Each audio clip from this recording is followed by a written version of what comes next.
Alors, nous allons partager la parole de Dieu ce matin. Le titre de mon message, c'est « Revoir nos priorités ». Je ne vous apprends rien si je vous dis que dans la vie, il y a des priorités, il y a des choses qui sont très importantes et moins importantes. Et dans la vie, nous avons des choix à faire, des choix qui peuvent nous coûter, d'autres moins.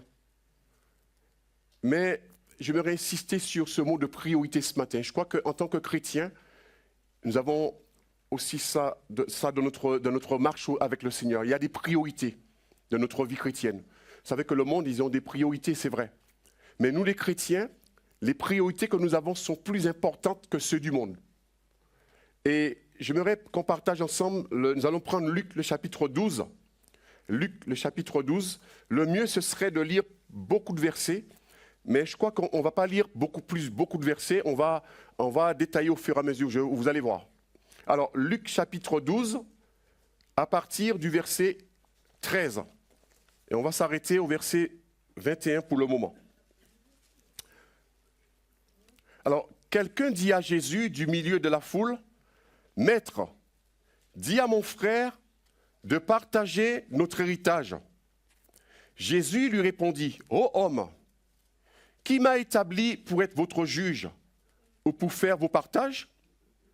Puis il leur dit, « Gardez-vous avec soin de toute avarice, car la vie d'un homme ne dépend pas de ses biens, fut-il dans l'abondance. » Et il leur dit cette parabole. Les terres d'un homme riche avaient beaucoup rapporté.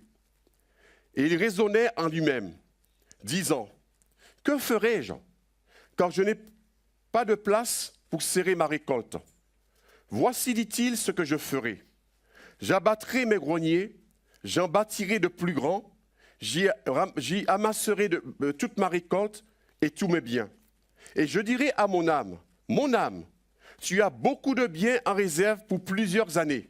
Repose-toi, mange, bois et réjouis-toi. Mais Dieu lui dit, insensé, cette nuit même ton âme te sera redemandée. Et ce que tu as préparé, pour qui cela sera-t-il? Il en est ainsi de celui qui amasse des trésors pour lui-même et qui n'est pas riche pour Dieu. Alors, on le sait que Jésus passait beaucoup de temps à prier et à enseigner ceux qui étaient autour de lui. Et à chaque occasion que Jésus avait, il profitait de ces moments-là pour pouvoir enseigner tous ceux qui étaient autour de lui. Pourquoi? Parce que Jésus, son but, c'était de faire des disciples. Dans son temps, pendant qu'il était sur cette terre, son but, c'était cela. C'était d'enseigner, pas enseigner pour enseigner, mais enseigner pour faire des disciples. Et nous sommes les fruits c'est peut-être que nous ne sommes pas les fruits directs de ce que Jésus, de l'enseignement de Jésus du temps des disciples, mais nous sommes quand même les fruits jusqu'à maintenant. Est-ce que vous savez que vous êtes des fruits de Jésus, des disciples de Jésus-Christ? Vous le savez ça? Amen. Moi je le sais, je suis un disciple de Jésus, que son nom soit béni. Et dans le chapitre 12 qui nous intéresse ce matin, Jésus enseigne sur le sujet des richesses et nous montre où doit être notre vraie priorité. Et vous allez voir plus tard, je vais vous montrer que ce n'est pas que Jésus est contre qu'on soit riche. Jésus ne veut pas qu'on soit pauvre. Ce n'est pas son désir pour ses enfants, parce que les richesses sont à qui? Toutes les richesses de cette terre sont à Jésus notre Sauveur. Et il veut que ses enfants soient bien, que ses enfants réussissent dans la vie, que ses enfants aient une bonne situation. Ça, Jésus le veut pour chacun d'entre nous. Mais il y a des priorités. Les gens du monde, leur priorité, c'est quoi? Je ne les juge pas. C'est de prospérer, prospérer, prospérer. Mais Dieu veut que nous prospérons comme prospère, la parole de Dieu le dit, je veux que tu prospères comme prospère l'état de ton âme. Notre âme doit prospérer d'abord, bien comme il faut, et après Jésus peut nous bénir, peut nous faire prospérer. Ça, c'est important ça. Parce que si je prospère matériellement et puis que mon âme ne prospère pas, c'est triste, hein? C'est dommage. Hein? C'est très dommage. Alléluia, gloire à Dieu.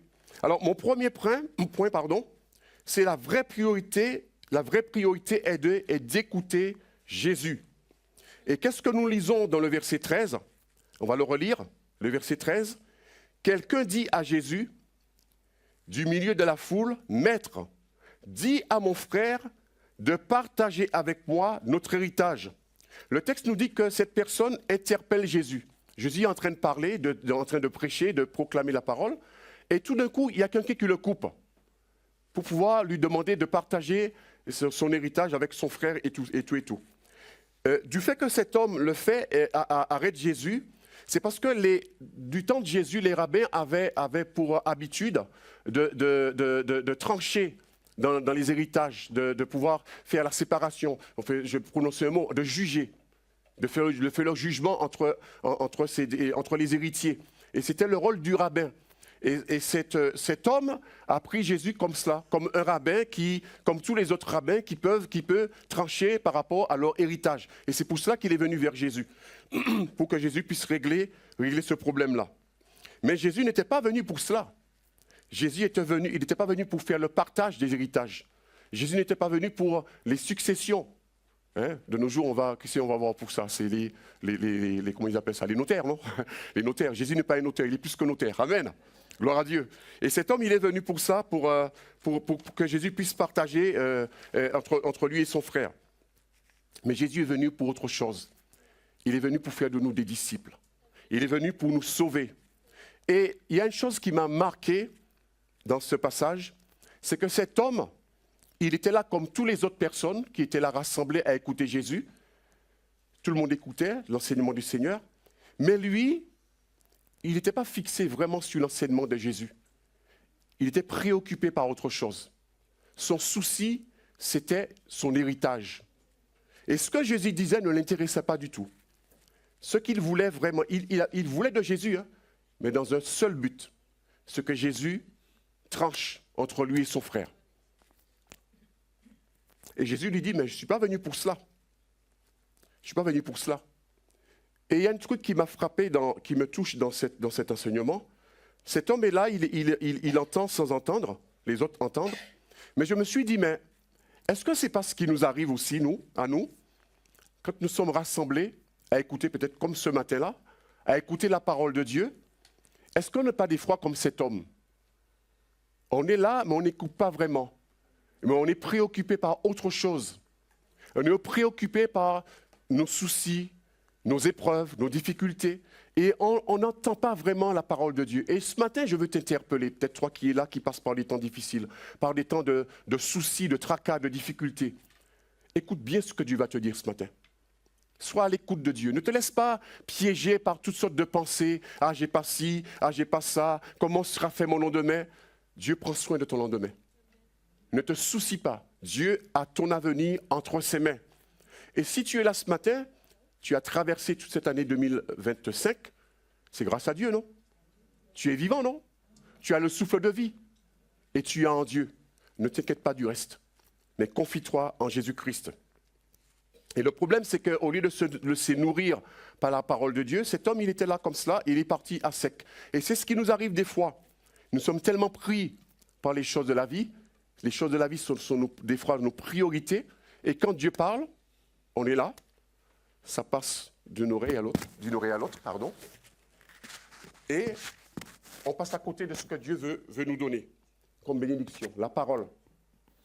La parole de Dieu qui est là pour nous nourrir, pour nous faire du bien. Et je crois qu'il ne faut pas qu'on soit comme ça, il ne faut pas qu'on soit distrait.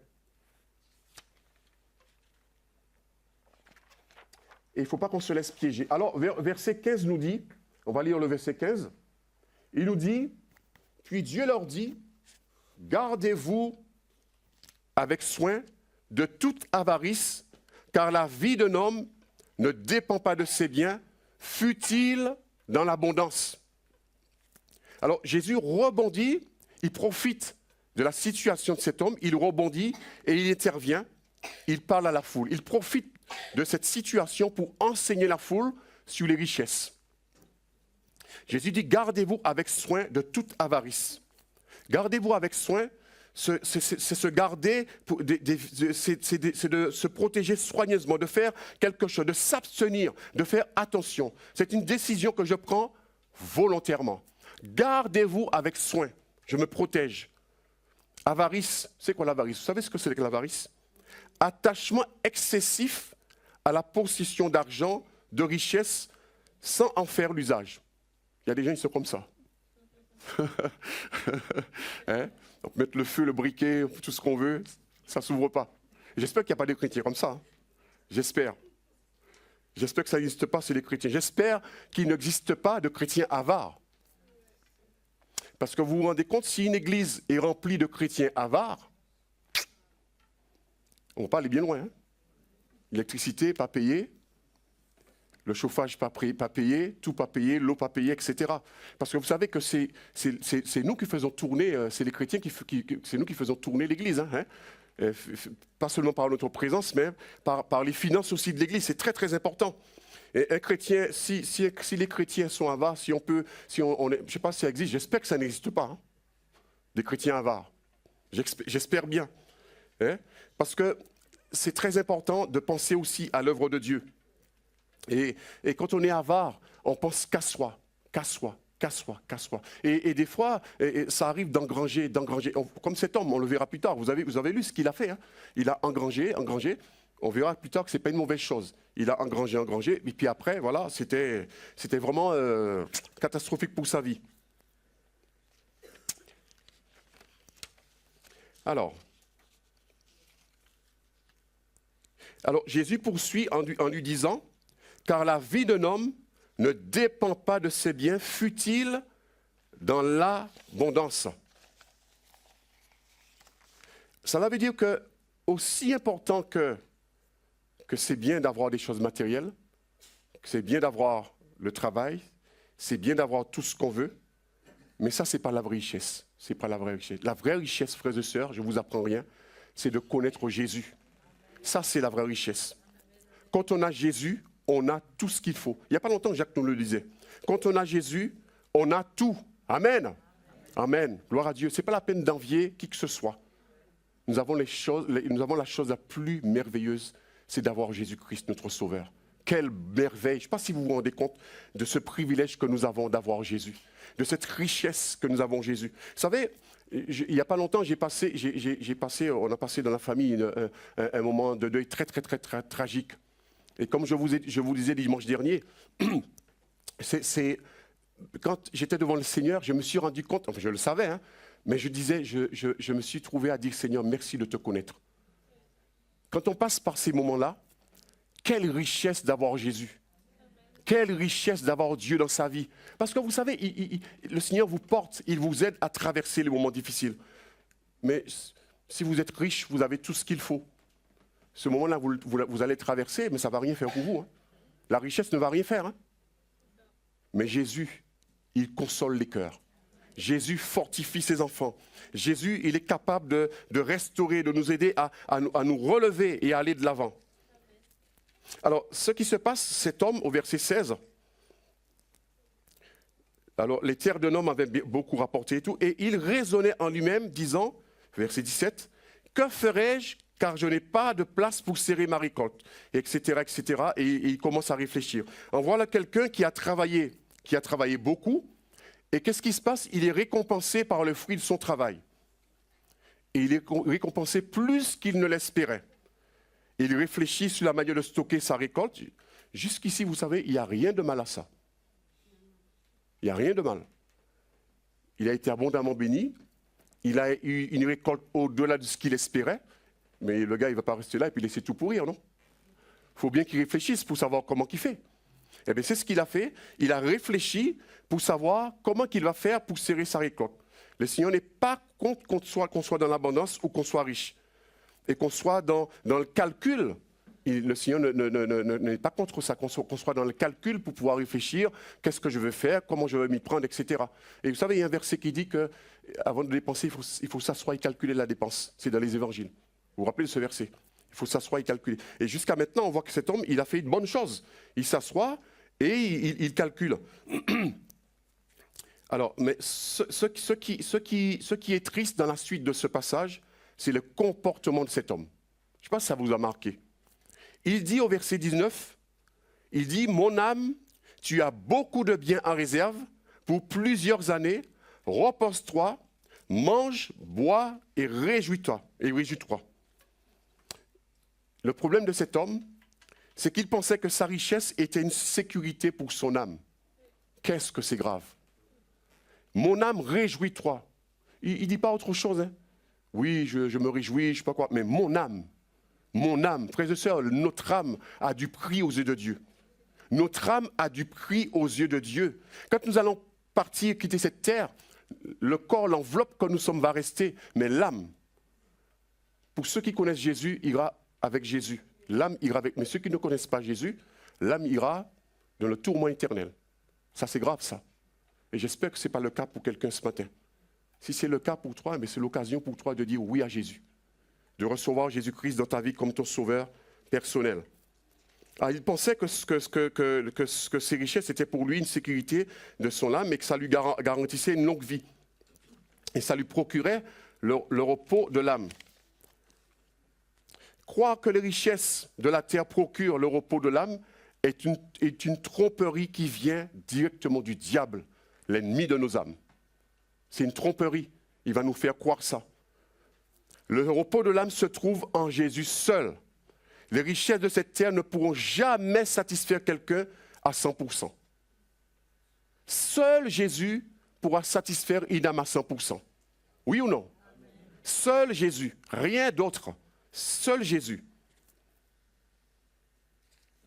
Au Proverbe 23, 4 nous dit, ne te tourmente pas, Proverbe 23, 4, pardon, ne te tourmente pas pour t'enrichir, n'y applique pas ton intelligence. Veux-tu poursuivre du regard ce qui va disparaître? Car la richesse se fait des ailes, comme l'aigle, elle prend son envol vers le cieux, vers les cieux. Je relis. Ne te tourmente pas pour t'enrichir. N'y applique pas ton intelligence. Veux-tu poursuivre du regard ce qui va disparaître? Vous savez, parce que tout est passager. Hein? Tout va disparaître un jour. Car la richesse se fait des ailes, comme l'aigle, elle prend son envol vers les cieux. Et on ne le voit plus du tout après. Vous pouvez avoir beaucoup maintenant là, et puis en un instant, ça a disparu. Ça a disparu. Ça a disparu. Et non seulement ça peut disparaître, mais nous-mêmes, on peut mourir et tout laisser. Vous savez qu'on ne va rien emmener. Hein? Amen. On ne va rien emmener sur cette terre. Et Dieu lui dit, verset 20, mais Dieu lui dit, insensé, cette nuit même, ton âme te sera redemandée.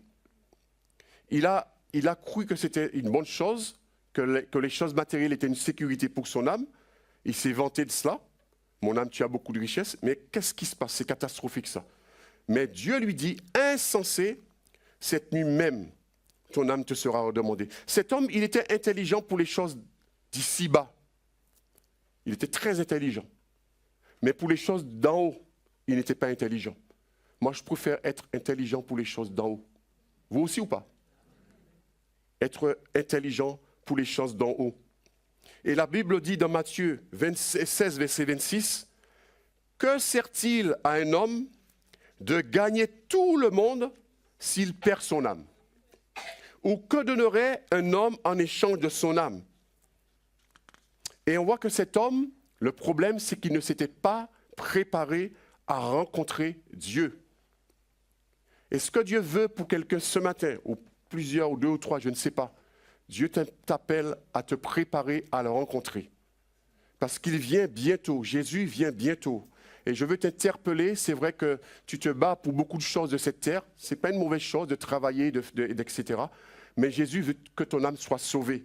Et ce matin, c'est l'occasion pour toi de dire, Seigneur Jésus, je reconnais que je suis pécheur, viens sauver mon âme. Viens sauver mon âme. Ton âme intéresse beaucoup Jésus.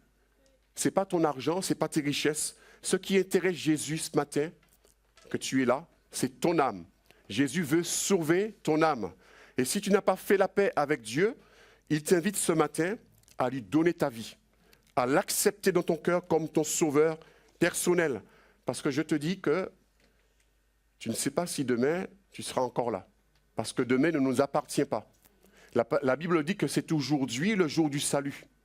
C'est aujourd'hui que le Seigneur a décidé de te sauver. Alors, reçois-le dans ta vie. Reconnais-le comme ton sauveur personnel, afin de ne pas terminer comme cet homme qui a terminé mal. Il est mort. mais toutes ses richesses sont restées. Et son âme n'est pas sauvée. Ça, c'est malheureux, ça. C'est triste, hein? Il est mort. Tout est resté. Pourquoi? Parce qu'il ne s'était pas préparé à rencontrer Dieu. Et il s'est préparé, oui. Il a préparé son âme, hein, mais pas de la bonne manière. La bonne manière de préparer son âme, c'est de recevoir Jésus et de marcher conforme à sa parole. Parce que on peut un jour, c'est pas tout à fait dans le message, mais je crois que vraiment le Seigneur me pousse à le dire. On peut un jour accepter Jésus dans sa vie, c'est bien, mais ça ne s'arrête pas là. Je dois continuer à marcher, à m'occuper de mon âme. Et comment je m'occupe de mon âme? Par exemple, ce matin-là, vous êtes en train de vous occuper de votre âme. Nous sommes en train de nous occuper de notre âme en écoutant la parole de Dieu. S'occuper de son âme, c'est quand je prie, quand je prends le temps de passer du temps avec mon Dieu. Est-ce que tu passes du temps avec Jésus? Est-ce que tu prends le temps de rafraîchir ton âme dans la présence de Dieu, de rafraîchir ton âme dans la prière, dans l'intercession, dans la lecture, la méditation de la parole de Dieu? Ça, c'est s'occuper de son âme. Ça, c'est la vraie richesse. La vraie richesse. Le reste vient après. C'est pas grave, ça. Le reste vient après. Mais ton âme, ce matin, le Seigneur t'interpelle de t'occuper de ton âme, non pas avec les choses d'ici-bas, mais d'occuper de ton âme dans sa présence. Amen. C'est très sérieux ce que nous sommes en train de partager ce matin. Parce que beaucoup de personnes négligent leur âme, même des chrétiens négligent leur âme. Nous devons prendre soin de notre âme. C'est très, très important. Ce n'est pas dans mon Netflix que je vais prendre soin de mon âme. J'ai rien contre Netflix, j'ai rien contre cela. Mais si je passe tout mon temps devant Netflix et je néglige mon âme, je néglige la prière, je néglige la parole de Dieu, frères et sœurs, je suis pauvre. Et je peux avoir tous les biens du monde, mais je suis le plus malheureux. Je peux avoir toutes les richesses que je veux, je suis le plus malheureux. Mais si je suis en train de m'occuper de mon âme, eh bien ça c'est une vraie richesse, le Seigneur me bénit. À bon entendeur. Amen. Ce n'était pas dans mon message, hein, mais je crois que le Seigneur voulait le dire ce matin. Alors, verset 22. Alors, le deuxième point, pardon. Dieu s'occupe de nous. Est-ce que vous savez que est-ce que tu sais ce matin que Dieu s'occupe de toi, mon frère, ma soeur? Dieu s'occupe de nous. Il ne faut pas s'inquiéter. Dieu s'occupe de toi. J'aimerais te dire, Dieu s'occupe de toi, mon frère, ma soeur. Ne t'inquiète pas. Quels que soient les problèmes que tu as, que ce soit matériel, que ce soit émotionnel, etc. Dieu s'occupe de toi. N'aie pas peur. N'aie pas peur. Et verset 22. C'est pourquoi je vous dis, ça c'est fort ça. Ce n'est pas n'importe qui parle là. Hein. Ne vous inquiétez pas pour votre vie de ce que vous mangerez, ni pour votre corps de quoi vous serez vêtus. Vous savez, quand les disciples sont venus, à Jésus, ils avaient tout laissé pour suivre Jésus. Ils avaient un métier, ils avaient une situation, etc. Et ils avaient tout laissé pour suivre Jésus. Et si Jésus leur dit, au verset 22, ne vous inquiétez pas pour votre vie de ce que vous mangerez, ni pour votre corps de quoi vous serez vêtus, c'est parce que Jésus a discerné l'inquiétude chez eux. Ils avaient tout laissé. Jésus a discerné l'inquiétude. Comme Jésus ce matin parcourt cette salle et discerne dans le cœur de quelqu'un ou de plusieurs de l'inquiétude. Tu es là, mais tu t'inquiètes pour beaucoup de choses. Comment je vais faire? Comment je vais faire ci? Comment je vais payer peut-être la facture? Je ne sais pas. Comment je vais arrondir mes fins de mois? Jésus, il a toutes les richesses. L'or et l'argent lui appartiennent. Et ce matin, il t'invite, il t'encourage à ne pas t'inquiéter. Tu appartiens aux riches des riches. Amen. Ça se dit ça? Je ne sais pas. Hein. J'ai bien dit ou pas? Tu appartiens aux riches des riches. Si je peux m'exprimer. Nous appartenons aux riches des riches. L'or et l'argent appartiennent à Jésus. Tout lui appartient, mes frères et sœurs. Tout lui appartient. Nous sommes des princes et des princesses de Dieu. Vous savez, vous croyez que Dieu va nous laisser tomber? Vous croyez que Dieu va vous laisser tomber? Non, jamais. Jamais. Parce qu'il est fidèle. La parole de Dieu dit qu'il est fidèle. Il ne peut se renier lui-même. Et quand il dit quelque chose, il accomplit. Il a promis de s'occuper de nous. Eh bien, il va s'occuper de nous. Ce n'est pas la peine. L'année 2025, tu l'as traversée, Dieu est avec toi, et en 2026, il sera avec toi aussi. Tu n'as pas de souci à te faire pour l'année 2026. Dieu s'occupe de toi. Il s'occupera de tout. Peut-être que tu t'inquiètes, je suis sur les richesses, mais il y a une pensée qui me vient. Je vais le dire quand même. Ne croyez pas que je m'écarte de mon message, mais je me laisse conduire. Peut-être qu'il y a quelqu'un qui s'inquiète de son état de santé ce matin. C'est vrai que la santé, c'est une richesse. Mais j'aimerais te dire ce matin que Dieu s'occupe de toi. Dieu s'occupe de ta santé ce matin. N'aie pas peur. Ne t'inquiète pas. Peut-être que c'est pour quelqu'un d'autre que tu t'inquiètes. Un membre de la famille, un ami, je ne sais pas. Dieu s'occupe de tout cela. Ce que tu as à faire, c'est de lever les yeux vers lui et de compter sur lui. Parce qu'il a la richesse de la santé. C'est notre Dieu. Il a vaincu à la croix. Il a vaincu la maladie à la croix de Golgotha. Est-ce que vous le croyez, frères et sœurs? Est-ce que vous croyez que Jésus a vaincu la maladie à la croix? Et j'aimerais te dire que ton Dieu, qui est riche, non seulement matériellement, mais il est riche aussi pour te guérir. Il est riche pour te restaurer. Il est riche pour te garder en santé tout le long de l'année 2026. Est-ce que tu le crois? Il faut le croire, frères et sœurs. Et Jésus leur dit, ne vous inquiétez pas. Moi, il y a un truc qui m'a touché dans ce passage. J'ai beaucoup de choses à vous dire. Il y a une chose qui m'a touché dans ce passage, c'est quand Jésus dit « je vous dis ». Je vous dis. Ça me montre que ce n'est pas n'importe qui parle. Je vous dis. Si c'est moi qui vous dis quelque chose, ne faites pas attention à ce que je dis. Mais quand c'est Jésus qui te dit « je te dis, je vous dis », frères et sœurs, il faut croire. Hein? Quand il dit « je vous dis », c'est parce que Jésus, il sait ce qu'il va faire. Parce que Jésus sait que tout est dans sa main. Il sait que ta vie est entre ses mains, que tes projets sont entre ses mains, ton avenir est entre ses mains. Et ce matin, il te dit « je te dis ». Ce n'est pas un homme qui te parle ce matin. Jésus te parle, il te dit « je te dis, ne t'inquiète pas ». Ce serait un homme, oui, bon. Les paroles de l'homme, ça n'a pas de poids. Mais les paroles de Jésus pèsent lourd. Pèsent lourd, très très lourd. Est-ce que tu décides ce matin de ne pas t'inquiéter? Oui ou non? Et Jésus prend au verset 24 l'exemple du corbeau.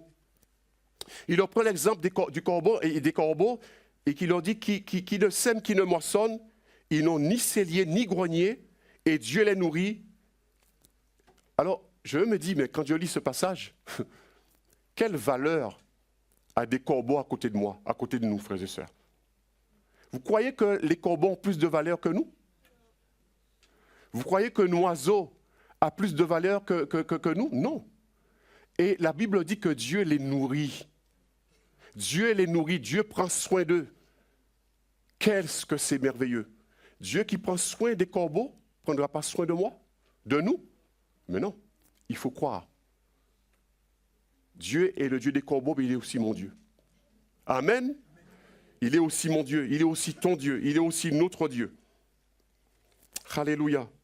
Et Dieu veut faire comprendre à ses disciples que si Dieu s'occupe des oiseaux, qui ne sont pas des êtres humains, à combien plus forte raison qu'il s'occupera de nous qui sommes ses enfants? À combien plus forte raison? Job, chapitre 39, verset 3, nous dit « Qui prépare au corbeau sa pâture? Quand ces petits crient vers Dieu, quand ils sont errants et affamés. Qui prépare au corbeau sa pâture? Quand ces petits crient vers Dieu. Vous vous rendez compte, même les petits corbeaux crient vers Dieu. Qu'est-ce que je vais faire? Je vais pas prier alors? On ne va pas crier, nous? On va se taire? On va rester silencieux? On va laisser les corbeaux crier plus que nous? Et des fois, c'est ce qu'on fait. Hein? Des fois, c'est ce qu'on fait. Malheureusement. Et qu'est-ce qui se passe? Eh bien, Dieu prend soin d'eux. Dieu les bénit.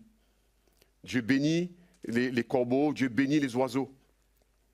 Et vous savez une chose, là nous sommes en train de parler d'inquiétude par rapport aux richesses, par rapport aux choses de la terre. Est-ce que vous connaissez quelqu'un à qui les inquiétudes ont arrangé les choses pour lui ou pour elle? Vous connaissez cette personne? Est-ce qu'il y a quelqu'un que vous connaissez et par ses inquiétudes, les problèmes ont été résolus? Non? Depuis quand que les inquiétudes résolvent ça? C'est compris? Les problèmes. Depuis quand? Jamais. Jamais. Au contraire, les inquiétudes vont créer des ulcères, vont créer des problèmes de santé. Ça va créer des dommages dans notre corps. Il ne faut pas s'inquiéter. Philippiens 4, verset 19. Et mon Dieu pourvoira à tous vos besoins, écoutez bien, hein. Et mon Dieu, Philippiens 4, verset 19, et mon Dieu pourvoira à tout, pas une partie de vos besoins, à tous vos besoins selon sa pauvreté. C'est ce qu'on a lu là? Qu'est-ce qu'on lit là? Aidez-moi. Je veux vous entendre. Hein? Et mon Dieu pourvoira à tous vos besoins selon sa richesse. Avec, écoutez bien la suite, avec gloire. Pas avec des petits trucs comme ça, hein, avec gloire, en Jésus-Christ. Amen. Dieu pourvoira à tous vos besoins, mais il ne s'arrête pas là, selon sa richesse. Qui est plus riche que Dieu? Qui est plus riche que notre Jésus? Alléluia. Ça vaut la peine de compter sur Jésus. Ça vaut la peine de lui faire confiance. Alors, vous savez, ce verset fait suite à ce qu'a vécu Paul par rapport à la générosité des Philippiens. Paul, il était dans le besoin. Et ce qui s'est passé, c'est que les Philippiens ont été généreux par rapport à Paul. Ils ont pourvu à ses besoins. Ils se sont occupés de Paul. Vous savez, le titre de mon deuxième point, c'est « Dieu s'occupe de nous ». Et on voit que là, le Seigneur a utilisé les Philippiens pour s'occuper de la situation de Paul. Et c'est vrai que Dieu s'occupe de nous, mais Dieu veut nous utiliser nous-mêmes, comme il a utilisé les Philippiens pour nous s'occuper les uns des autres. Ça, c'est très important. Nous sommes une famille. Et des fois, il peut y avoir à côté de nous, la personne qui est assise à côté de nous, qui passe par des temps de disette. Mais si je ne parle pas jamais pour la personne, si je me lève et que je parte, comment est-ce que je pourrais savoir la situation de la personne? C'est pour ça qu'il est très important, la communion fraternelle, d'être ensemble et de partager ensemble. Parce que vous savez qu'il y a des gens, c'est normal, qui ne diront pas tout à tout le monde. Mais si la personne sent qu'il y a quelqu'un de confiance, il y a un climat de confiance qui se crée entre vous et cette personne-là, et la personne passe par des temps de disette, de difficulté, mais pas de problème, la personne viendra se décharger. J'ai pas ci, j'ai pas ça. Et là, on pourra aider la personne. On pourra le secourir, comme les Philippiens ont secouru Paul qui était dans le besoin. Et en retour, Paul les encourage, parce que vous avez pourvu à mes besoins, il dit que, et mon Dieu pourvoira à tous vos besoins. Parce que le partage, c'est ça. Quand le Seigneur nous bénit, on bénit les autres, mais le Seigneur nous bénit aussi. Et il nous bénit aussi. Gloire à Dieu. Et c'est pareil pour l'Église. Quand on donne au Seigneur ce qui lui est dû financièrement, eh bien en retour, on est béni. Ce n'est pas du chantage, parce qu'il y a des endroits, c'est du chantage, ça. Si tu donnes, Dieu va te donner. Non, attention. Ça ne marche pas comme ça avec Dieu. Avec Dieu, ce n'est pas du donnant-donnant. Hein. Amen. Ça, c'est du chantage. Parce qu'il y a beaucoup d'endroits, je ne vais pas rentrer dans les détails, où c'est la pression, donner, sinon tu n'es pas béni, tu es maudit. Non. Dieu, il n'est pas comme ça. Quand je donne, la parole de Dieu dit donner avec joie. C'est écrit dans la parole, n'est-ce pas? Donner avec joie. Alors, mon troisième point, la priorité de chercher le royaume de Dieu. La priorité de chercher le royaume de Dieu. On l'a dans le verset 31. Cherchez plutôt le royaume de Dieu et toutes ces choses vous seront données par-dessus. C'est quoi toutes ces choses? Eh bien, c'est ce qu'on vient de voir. Hein. Les richesses, le travail, l'argent. Bon, le travail, c'est pas dessus, mais bon, oui, il avait quand même travaillé, ce monsieur. Le travail, l'argent, la maison, etc., etc. C'est pas contre. Le Seigneur n'est pas contre qu'on soit riche. Vous savez, il y a un exemple, je ne l'ai pas pris, mais on a un exemple oui, c'est plus tard ça. C'est l'exemple de, comment il s'appelle, Salomon. Salomon, qu'est-ce qui s'est passé? C'est que quand il a été roi, il a été sur le trône pour succéder à son père David. Salomon se trouve devant quelque chose, un défi extraordinaire. C'est diriger un peuple très très nombreux. Et qu'est-ce qui se passe? Il se trouve à Gabaon, je crois, oui. Il est allé pour sacrifier. Et Dieu lui dit, mais un jour qu'il était là, dans une vision, Dieu lui dit, mais demande qu'est-ce que tu veux. Qu'est-ce que tu veux que je fasse pour toi? Qu'est-ce que Salomon a fait? Il a demandé l'intelligence, la sagesse, parce qu'il se disait, mais comment je veux faire pour conduire un peuple aussi? Je réduis un peu parce que ce serait très long. Comment je peux faire pour conduire un tel peuple? Et il demande la sagesse, l'intelligence, etc. pour conduire le peuple. Et vous savez qu'est-ce qui s'est passé? Ah, très bien. Parce que Dieu a honoré le comportement de Salomon. Dieu lui a donné ce qu'il n'avait pas demandé. La sagesse, oui, pour conduire le peuple, mais Dieu l'a rendu riche. Pourquoi je souligne ça? C'est pour vous montrer que mon but ce matin, ce n'est pas pour vous dire que je suis contre la richesse, que nous sommes contre les richesses, ce n'est pas ça. Hein. L'exemple de Salomon nous montre que Dieu n'est pas contre les richesses, qu'on soit riche. Dieu ne veut pas que nous soyons pauvres, frères et sœurs. Il ne veut pas ça. Vous croyez que Dieu veut que vous soyez pauvres? Non. Dieu ne veut pas qu'on soit pauvre. Mais c'est de la manière que nous allons, la gestion de ce que le Seigneur nous met dans les mains, c'est ça qui compte. C'est ça qui compte. Hein? C'est notre gestion des biens que le Seigneur nous donne, des richesses que le Seigneur nous donne. Et on voit que Salomon, le Seigneur l'a béni. Et Salomon, de la manière qu'il a prié, Seigneur, de lui donner de la sagesse, il n'a pas prié pour autre chose. Est-ce que vous pensez que Salomon ne savait pas que Dieu pouvait le rendre riche? Il n'a pas prié pour ça. Hein? Il aurait pu prier pour ça. Il savait que Dieu pouvait le rendre riche. Mais sa priorité de Salomon, la priorité de Salomon, c'était l'œuvre de Dieu. C'était l'œuvre de Dieu entre ses mains. Parce qu'il pouvait avoir toutes les richesses qu'il voulait. Mais s'il n'avait pas cette sagesse pour conduire l'œuvre de Dieu, alors quelle catastrophe! Pour lui et pour le peuple. Pour lui et pour le peuple. Alors on voit vraiment comment il a été béni. Et au verset 19, la Bible dit que cette demande de Salomon plut au Seigneur. Cela lui a plu. Amen. On voit qu'il y a des prières qui font plaisir à Dieu. Si tu demandes la mort de ton ennemi, ça ne va pas plaire à Dieu. Hein? La mort de la personne qui te prend la tête, ça ne plaira pas à Dieu. Il y a des prières qui plaisent à Dieu. Le Seigneur a pris plaisir de voir que Salomon lui demande une telle chose. Et quand Dieu voit qu'on cherche premièrement son royaume, on cherche premièrement à œuvrer pour lui, à travailler pour lui, et on ne se soucie pas du reste, il prendra soin de nous.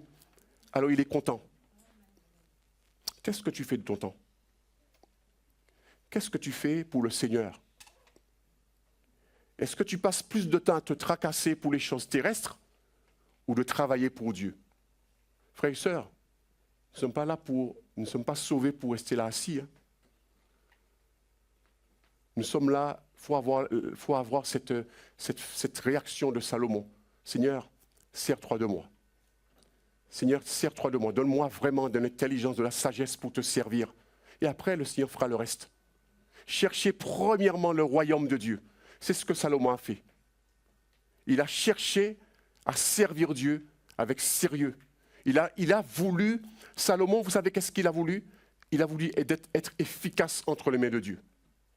Est-ce que ce matin, tu veux servir Dieu avec efficacité? Ou est-ce que tu veux te battre, user toutes tes forces pour les choses de la terre? Il faut choisir. Hein? Salomon avait fait le bon choix. Et on voit comment que Dieu l'a béni. Dieu l'a béni vraiment. Et l'exemple de Salomon nous fait comprendre que combien que la solution pour être heureux est de toujours faire passer l'œuvre de Dieu avant. Je le redis. L'exemple de Salomon nous fait bien comprendre que la solution pour être heureux est de toujours faire passer l'œuvre de Dieu en premier plutôt que nos propres affaires. Vous savez, dans la parole de Dieu, c'est dans les petits prophètes. Ils construisaient la maison et leur maison et tout ça, et puis la maison de Dieu était abandonnée. Et le Seigneur leur avait fait le reproche, votre maison est lambrissée tandis que ma maison est détruite. Et des fois, c'est ça notre problème. On s'occupe de nous-mêmes, on prend soin de nous-mêmes, on se rassemble aux petites richesses, et tandis que l'œuvre de Dieu est négligée. Il ne faut pas qu'il en soit ainsi, mes frères et sœurs. Il n'en faut pas.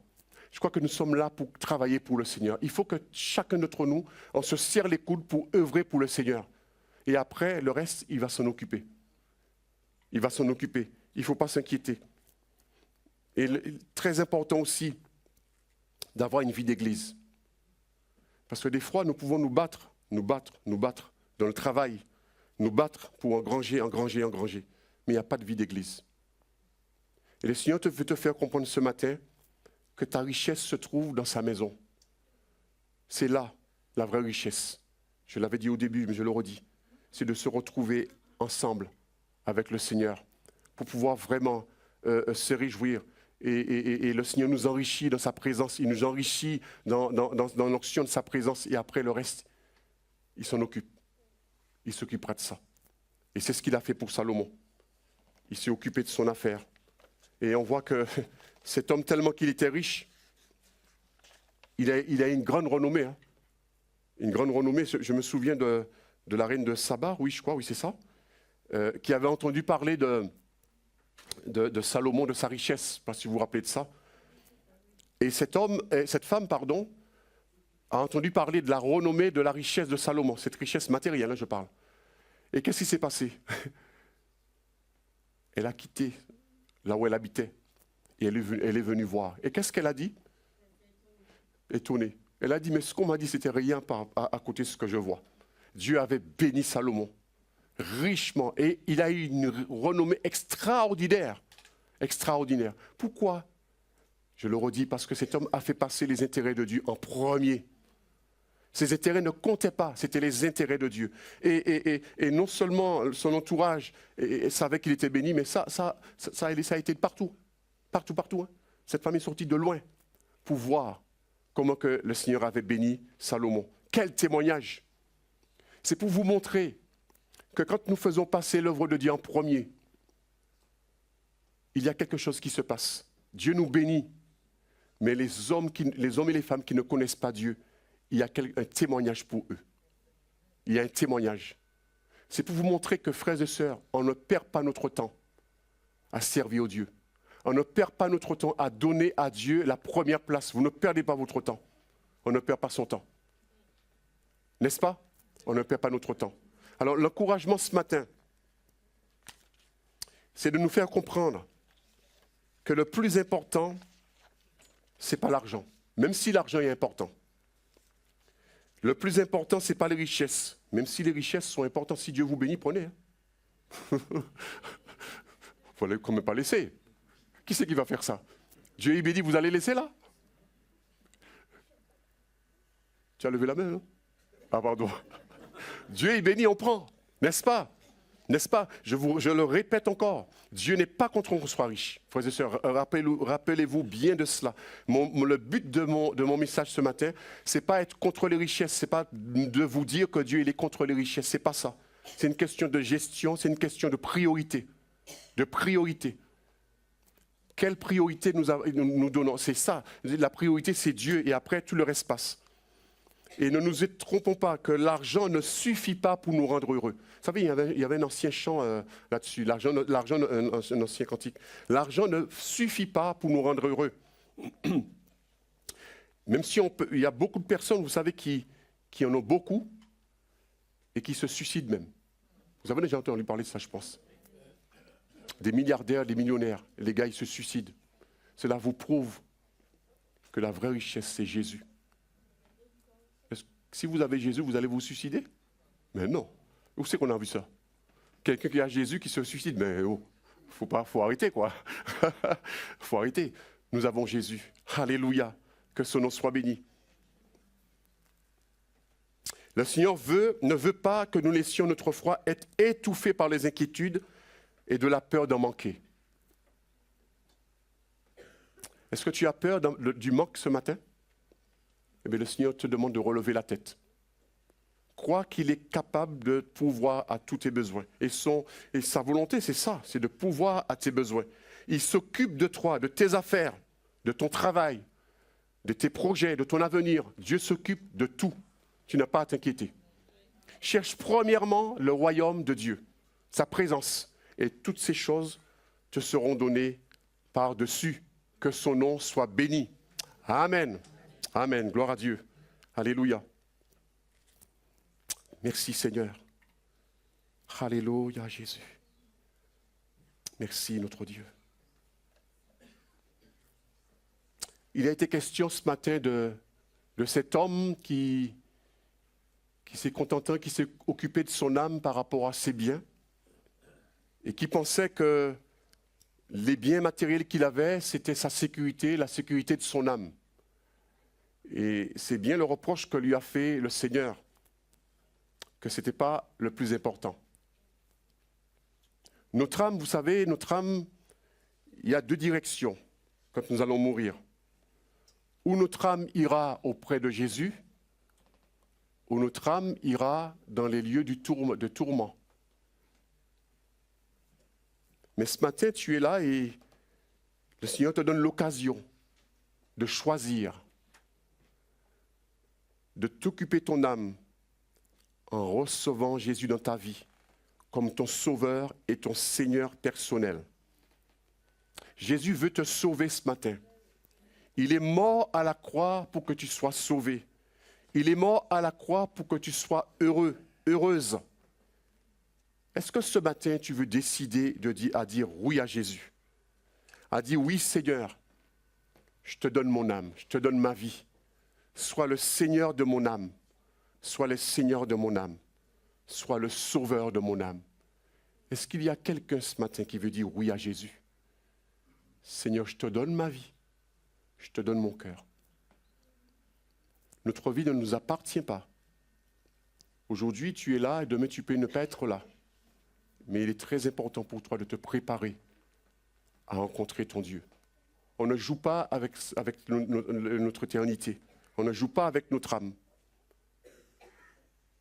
Peut-être même aussi que tu es là et tu n'es pas stable dans le Seigneur. Et tu sais que Jésus vient bientôt. Et la question que le Seigneur te pose ce matin, toi chrétiens, toi qui n'es pas stable dans le Seigneur, si Jésus vient maintenant, est-ce que tu serais prêt? Est-ce que ton âme est prête à rencontrer Jésus? C'est très sérieux ça. Très sérieux. Vous savez, on peut ne pas finir le culte et que Jésus vienne maintenant là nous chercher. On peut ne pas même pas avoir le temps de franchir la porte de l'église pour repartir.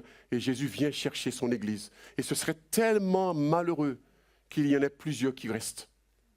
Et Jésus ne veut pas cela. Est-ce qu'il y a quelqu'un ou des gens qui disent oui à Jésus ce matin? Je te donne ma vie. Je te donne mon âme.